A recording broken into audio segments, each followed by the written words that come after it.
I am super excited to be here with Dr. Maz, who has her Bachelor of Health Science in Chinese Medicine, and she's the one who's been helping with my treatments. And we're here to talk today about emotions and the liver. Maz, tell me I love it. The emotions are held in the liver. Tell me more.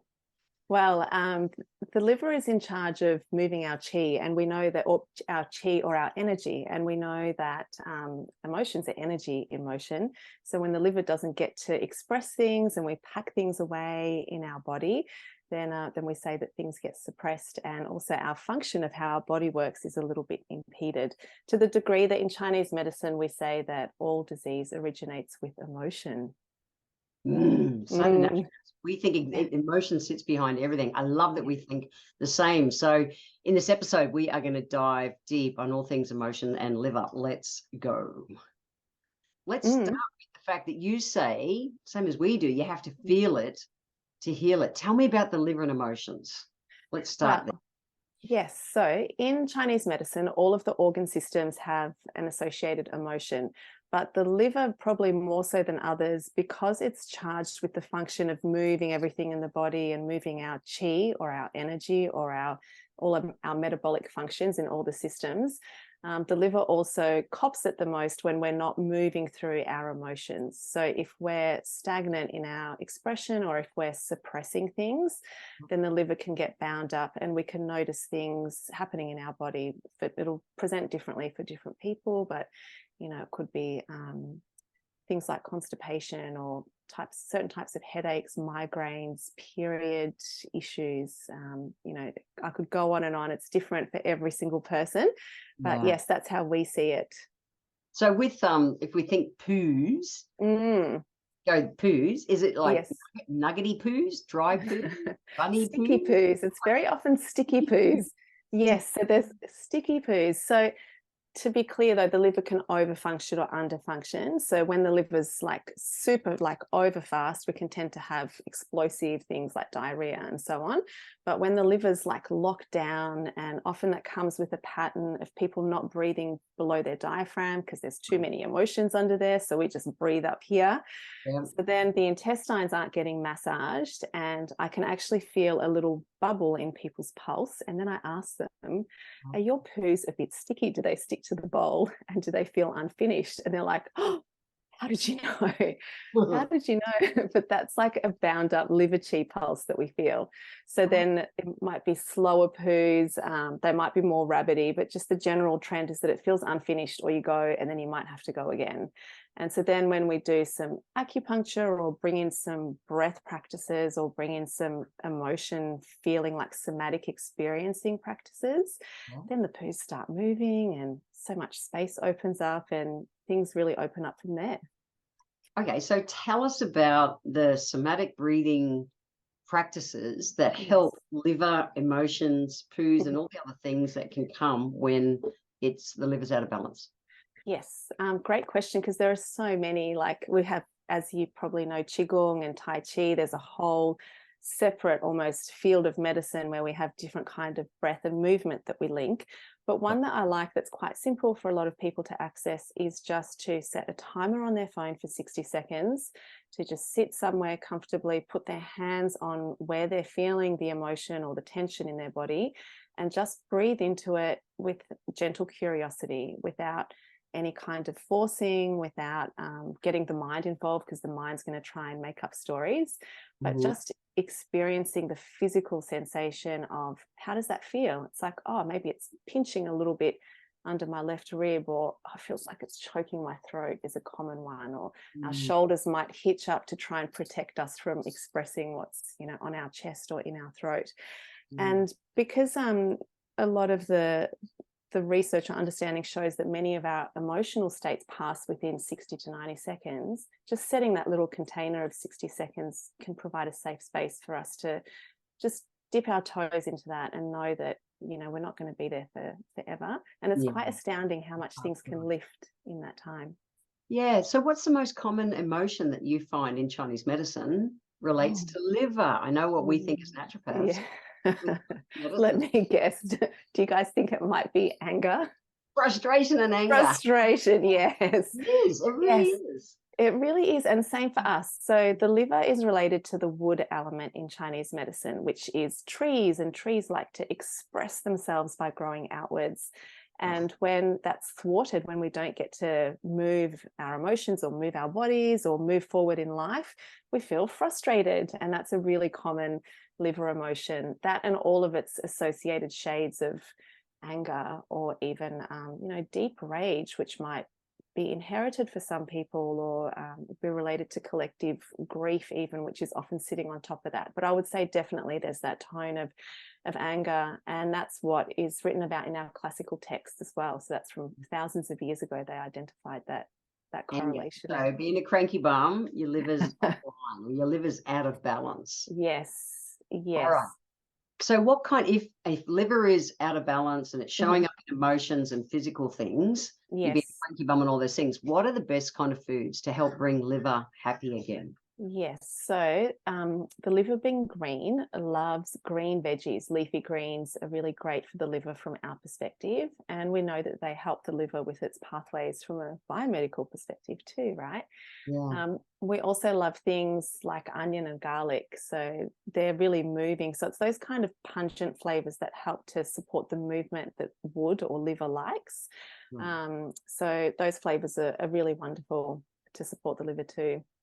So onion and garlic. Yes. And I said to you before we got on the call that I make my own pickled onions. Yes. And you said that can be useful as well.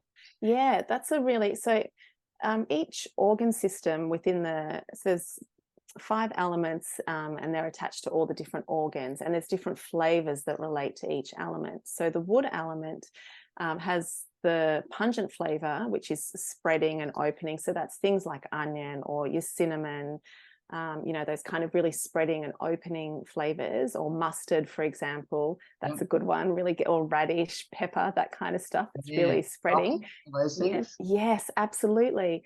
But then on the other side of things, if the liver is already spreading too much and causing, say, like a liver imbalance type diarrhea, then maybe we might want to look at more sour flavors, because they astringe and they hold things back in place when things are spreading too much. So therefore, like pickled onions, you've got sour and pungent.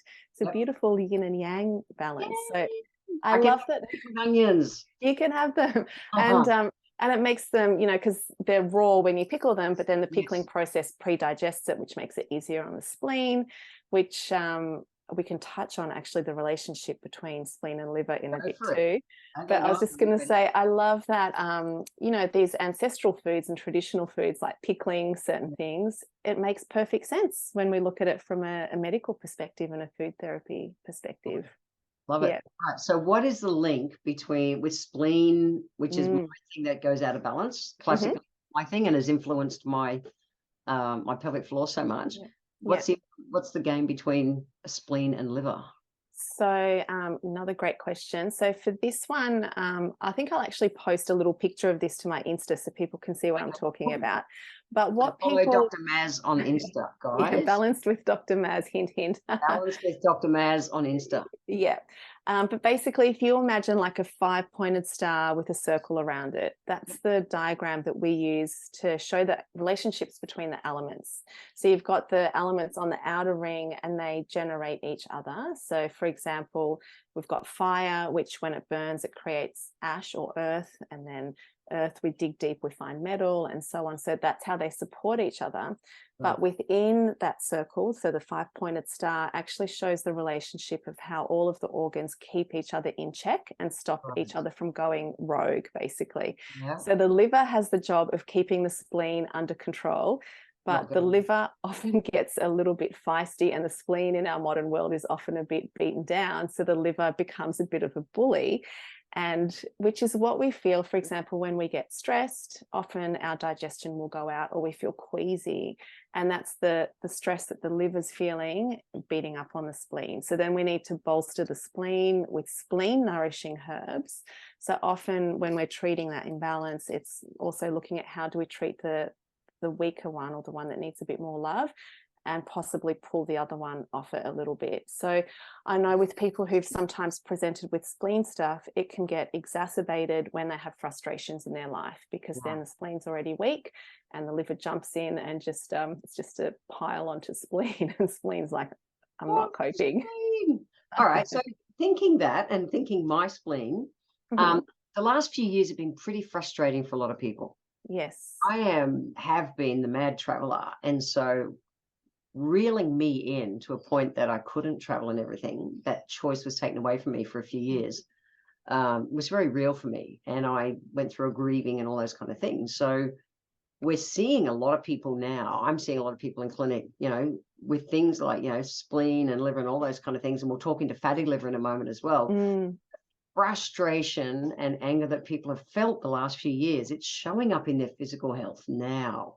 Yes. Yeah. It's huge. Talk about that. It's really huge, isn't it? And look, coming back to that image of liver as wood and as a tree, like we want to spread our branches and express ourselves, grow freely where we choose to grow. And the last couple of years, people have been locked up in their houses, like locked up away from community and connection, which is so important for that emotional expression as well, right? So it's like we've been packed in a box and had our roots tied, our branches tied. So of course there's going to be, I think it's really normal to see a pile up of those emotions on the liver. And what you mentioned with fatty liver, it would make sense to me that if they haven't had an opportunity to be processed, and I think so many people were traumatized to some degree over the past couple of years and possibly haven't had full resources to feel safe enough to sit and deal with those emotions, well, often they'll get packed into the body somewhere. And, given that the liver is very much tied with that emotion, it makes sense to me what you're seeing. So and obviously, we want people to go and see practitioners. However, any foods or things that people can do if they are, being told they've got fatty liver nowadays, I'm seeing a lot of it.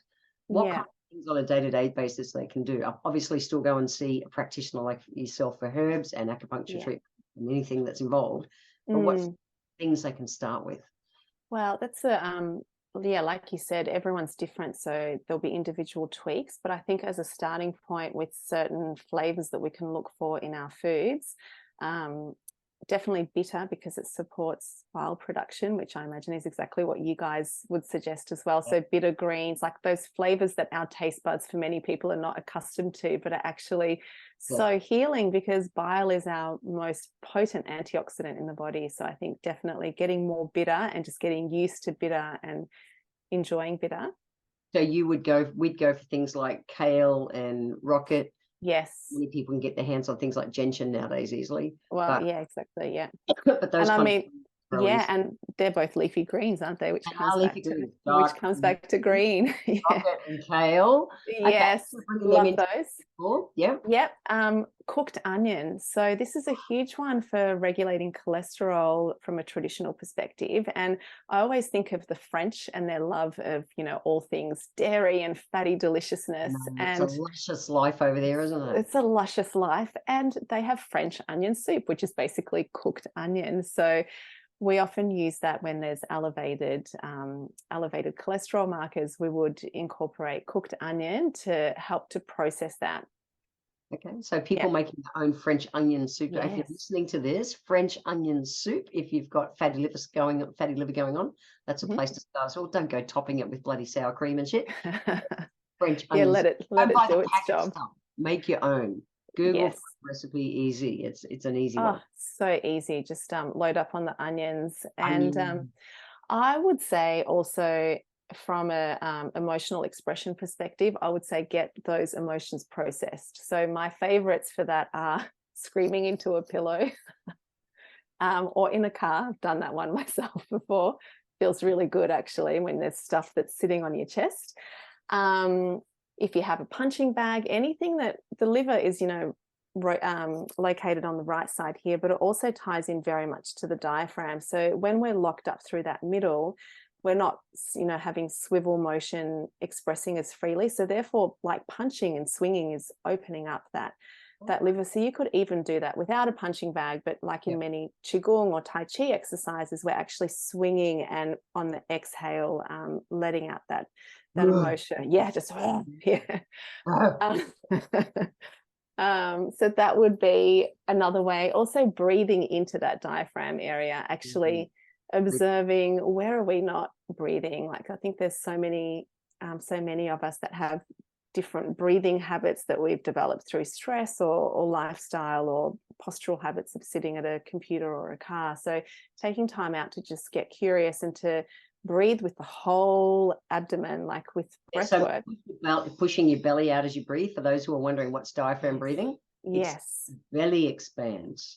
Yes, and I like to imagine that we're in like a life buoy, sort of sitting just above our belly button, because we're breathing in 360 degrees. So we want our ribs to, yes, and our lovely friend Sal from Flow State, who does some beautiful breathwork classes, she has a cue in her class where you breathe, your ribs open so much that it feels like the light's just shining in there. So you want to just, you want to expand it all.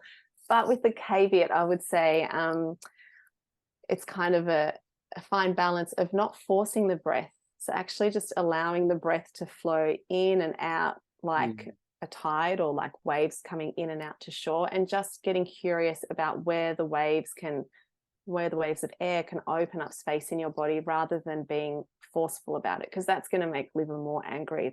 Don't make the liver angry. Don't make the liver angry. No. I had a guy in. I remember when I was, when I was in clinic, and he was in the city where I was. He was a very high profile guy. Yeah.